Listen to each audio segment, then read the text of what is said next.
eto na naman tayo ha. Siyempre, magsa-shoutout again tayo sa mga taga Davao City. Aba.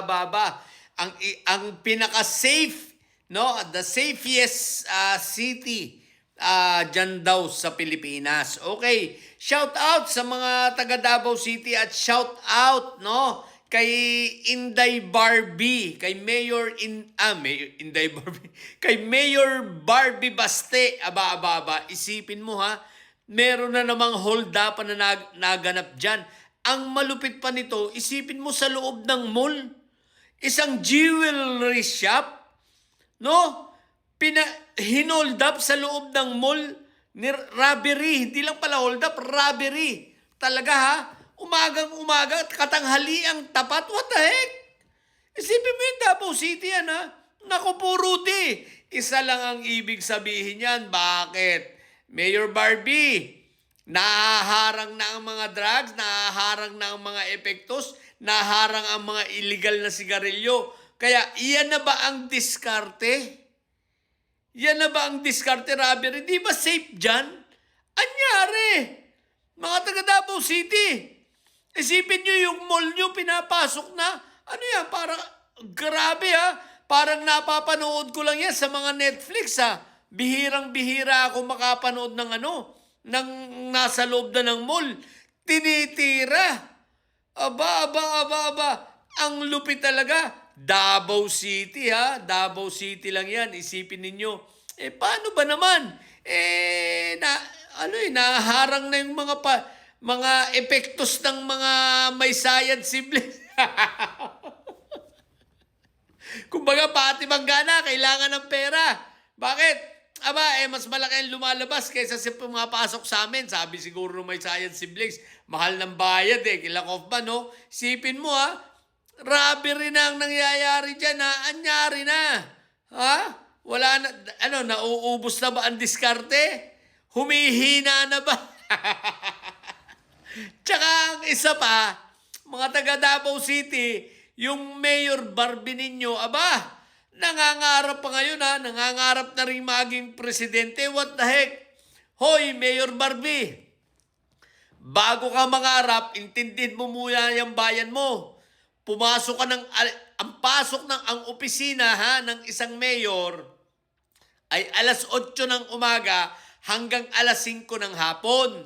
Hindi yung alas 4 ng hapon hanggang alas 5 ng hapon. Ikaw, alam na alam, at sabi nga ng ating puting kabayo, ikaw, papasok ng alas 4 ng hapon, lalabas ng alas 5 ng hapon. Ito pang malupit, papasok ng lasing, uuwing bangag. What the heck?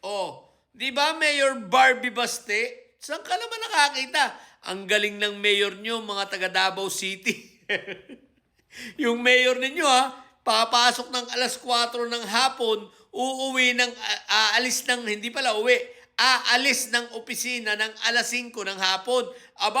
Nagtrabaho, 1 oras. Kaya naman ang mga business permit dyan 6 na buwan bago makuha. What the heck? Kaya naman, ang dami ng squatter, namamaho na ang mga basura. Hindi nahahakot ng maayos. Puro pa picture lang kayo maganda, mga utot ninyo. Ayun, may robbery na naman. Akala ko ba safest city yan? Bakit ang daming mga nahuhuling mga illegal dyan? Di ba? Ngayon, meron pa nga ang balita ko, may muntik pang kidnapin dyan na bata. What the heck? Safest city Malamang-lamang nauubos na ang diskarte ng mga may sayad, no? Mga may sayad siblings dito. Ayun, safest city, kaka-hold up lang.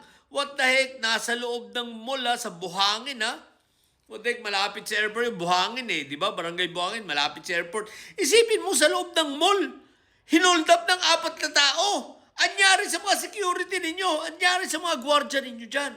4 lang yun 4 na tao lang yun. Kayang-kaya ng mga guard kung tutuusin yun. Pero malamang-lamang, hindi kumilos. Di ba? Malamang-lamang, hindi kumalaw. Alam na this. Di ba? Kaya kayong mga taga Davao City, pakibatukan ninyo yung dyan. Doon sa matitino Pakibatukan nyo yung mayor nyong tamad dyan.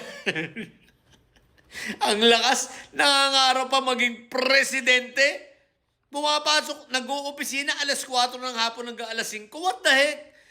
Tapos papasok ng lasing, uuwi ng bangag. Anong klase ka? Mayor Barbie Basti, papasok ng lasing, uuwi ng bangag. Para kang si Iyutman. Si Iyutman, araw-araw, regular, umuuwi ng bangag yon. Si Iyutman, sa bagay, pares naman kayo, magkakapatid ka kayong may sayad, di ba? Pati si Inday na sayad, yung BP yung bupol. What the heck? So yun lang, safest city pala ang Davao City. Puro holdapan, puro drugs. What the heck? Ang taas ng crime rate, ang daming ginagahasa. Diyos ko po, Rudy. Safest city. Sa mga bubod didilis dyan, bobo talaga kayo, mga hinayo pa kayo, no? Ang tatay nyo ay preso, ang BP nyo ay bobo. Manatili kayo mga bobo at may side. Sapagkat ang may side, laging high blood. Bye! Barbie nyo, papasok ng lasing, uuwing bangag.